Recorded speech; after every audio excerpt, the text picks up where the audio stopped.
बंबई की गलियों में जो कुछ हुआ वो शायद किस्मत का लिखा था। मनोहर जी महज एक जरिया थे। असली वजह तो अनुपमा और राही को एक बार फिर आमने सामने लाना था, चाहे हालात कैसे भी हों। 8 महीने की लंबी दूरी के बाद एक माँ को उसकी बेटी की एक झलक मिलती है, वो भी ऐसी जो उसकी आंखों में आंसू और दिल में उम्मीदें जगा देती है। अनुपमा की आंखों में राही के लिए प्यार और स्नेह साफ नजर आता है, लेकिन राही के दिल में अब अनुपमा के लिए जगह नहीं बची है। कोठारी परिवार ने उसके दिल में 8 महीनों तक जहर घोलने में कोई कसर नहीं छोड़ी।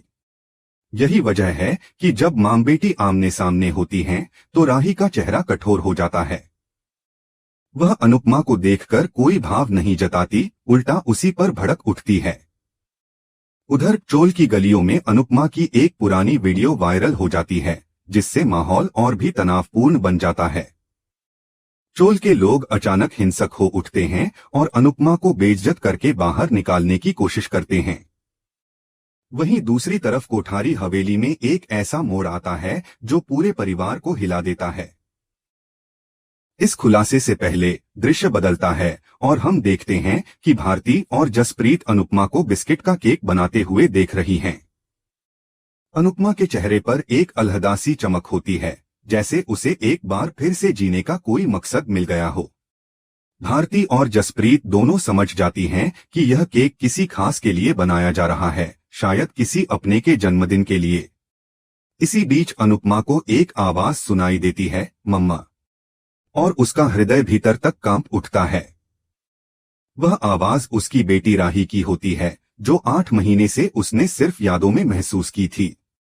आंखों से बहते आंसुओं के साथ वह राही को गले लगाना चाहती है, लेकिन तभी उसे एहसास होता है कि यह तो उसका एक भ्रम है।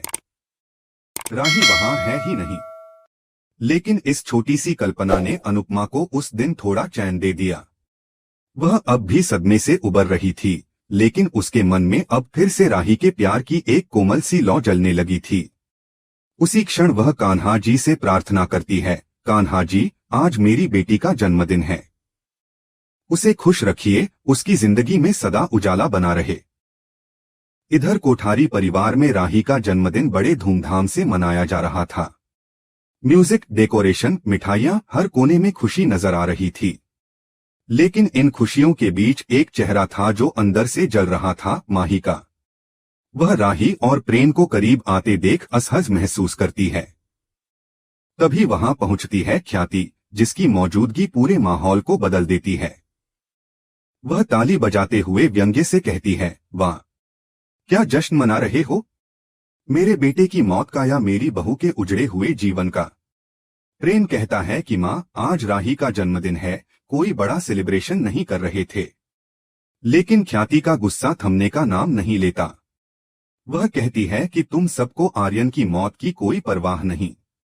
8 महीने बीत गए और तुम सबने उसे भुला दिया। पराग शांत स्वर में समझाने की कोशिश करता है, ख्याति जी, दुख जीवन का हिस्सा है।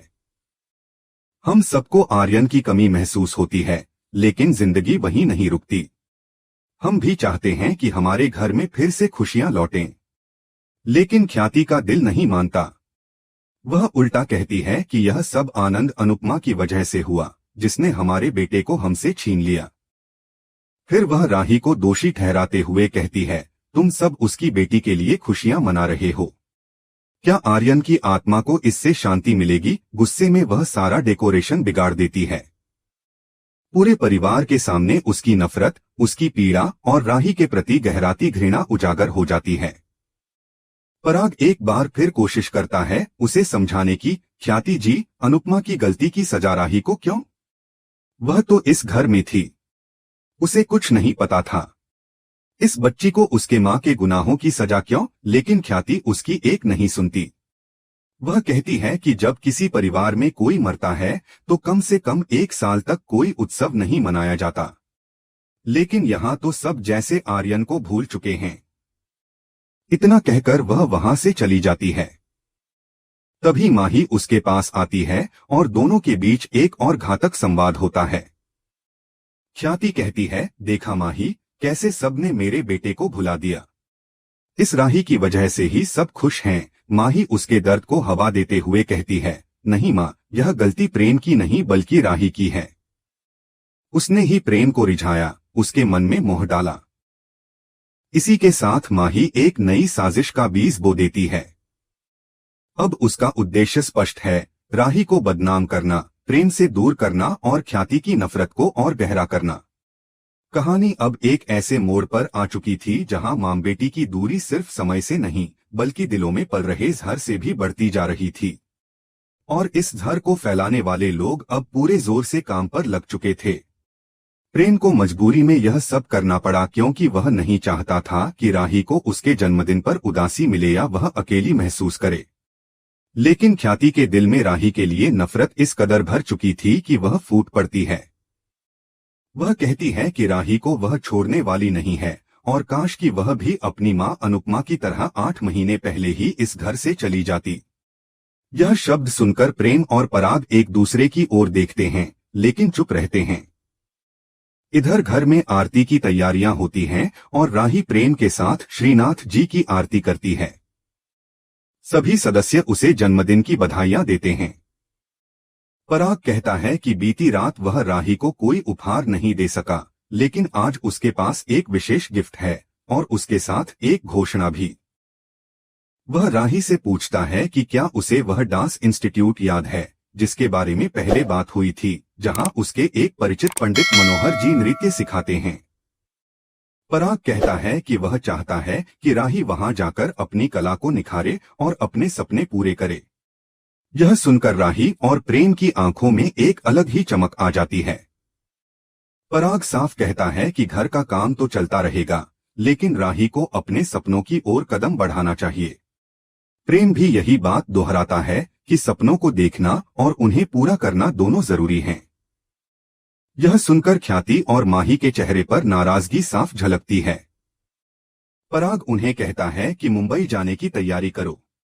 राही पूछती है, मुंबई? तो पराग बताता है कि पंडित मनोहर जी वहीं रहते हैं। प्रेम भी मुस्कुराते हुए कहता है कि चिंता मत कर, हम दोनों साथ चलेंगे। यह बात माही को बिल्कुल भी पसंद नहीं आती। वह मन ही मन सोचती है कि अगर राही को जाना है तो जाए, लेकिन प्रेम को उसके साथ क्यों जाना चाहिए। यही सोचते सोचते वह अंदर ही अंदर एक नई योजना बनाने लगती है। दूसरी ओर भारती अनुपमा के पास आती है और बताती है कि उसे एक नया काम मिला है। उसे पंडित मनोहर जी के घर खाना बनाना है। यह नाम सुनते ही अनुपमा के चेहरे का रंग बदल जाता है। उसे पुरानी बातें याद आने लगती हैं, वह भयावह दिन जब मनोहर जी ने उसके साथ बदतमीजी की थी। भारती कहती है कि वह समझती है कि अनुपमा अभी मानसिक और भावनात्मक रूप से संघर्ष कर रही है, लेकिन मुंबई में अगर जीना है तो काम तो करना ही पड़ेगा। वह भरोसा दिलाती है कि मनोहर जी इस बार वैसा कुछ नहीं करेंगे क्योंकि अब उनका व्यवहार महिलाओं के प्रति बहुत सम्मानजनक हो चुका है। जसप्रीत और भारती अपने काम में व्यस्त हो जाते हैं। अनुपमा अकेली सोचती रहती है और अंततः वह निर्णय लेती है कि वह काम के लिए जाएगी क्योंकि उसे भारती और जसप्रीत पर बोझ नहीं बनना है। वह जानती है कि पैसा कमाना अब उसकी मजबूरी है। तैयार होते वक्त उसके मन में फिर वही डर की लहर उठती है, लेकिन वह उसे झटककर खुद को संभालती है और बाहर निकल जाती है। जैसे ही अनुपमा बाहर निकलती है, उसे सरिता ताई और चोल की सारी औरतें घेर लेती हैं। उनके पास एक वीडियो होता है जिसमें दिखाया गया है कि अनुपमा एक आदमी के साथ बदतमीजी करती है। वीडियो में एक महिला भी होती है जो दावा करती है कि अनुपमा ने उसके पति पर डोरे डाले और इसीलिए उसने अनुपमा को घर से निकाल दिया। अनुपमा हक्का बक्का रह जाती है और कहती है कि यह सब झूठ है। बल्कि सच्चाई तो यह है कि उसी आदमी ने उसके साथ छेड़छाड़ की थी और जब वह इसका विरोध कर रही थी तभी यह झूठा वीडियो बनाया गया। लेकिन चोल वाले कुछ भी सुनने को तैयार नहीं होते। सरिता ताई तंज कसते हुए कहती है कि चोर चोरी के बाद कभी नहीं मानता कि उसने चोरी की है। यही कारण है कि वे लोग अनुपमा को चोल से घसीटकर बाहर निकालने की कोशिश करते हैं। कोई उसकी चूड़ियां तोड़ता है, कोई बाल पकड़ता है और कोई चप्पल से मारने की धमकी देता है। अनुपमा रोती है, चिल्लाती है, लेकिन उसकी कोई सुनवाई नहीं होती। जैसे तैसे वह खुद को छुड़ाकर भागती है और एक कोने में जाकर बैठ जाती है। उसका पूरा शरीर कांप रहा होता है। आंखों से आंसू थमने का नाम नहीं ले रहे होते हैं। उसे समझ में नहीं आता कि वह किसके पास जाए, किससे मदद मांगे। वह सोचती है कि क्या यह शहर भी उतना ही बेरहम है जितनी उसकी किस्मत रही है। उधर राही और प्रेम मुंबई आने की तैयारी कर रहे हैं। राही के मन में नई उम्मीदें हैं, नए सपने हैं। वह नहीं जानती कि जिस शहर में वह अपने जीवन का नया अध्याय शुरू करने जा रही है, वहीं उसकी मां इस समय सबसे बड़े अपमान और पीड़ा से गुजर रही है। कहानी यहीं एक गहरे मोड़ पर खत्म होती है। क्या राही को कभी पता चलेगा कि उसकी मां की हालत क्या है? क्या अनुपमा और राही की राहें मुंबई में टकराएंगी या किस्मत उन्हें और दूर ले जाएगी? जवाब छिपा है आने वाले एपिसोड में।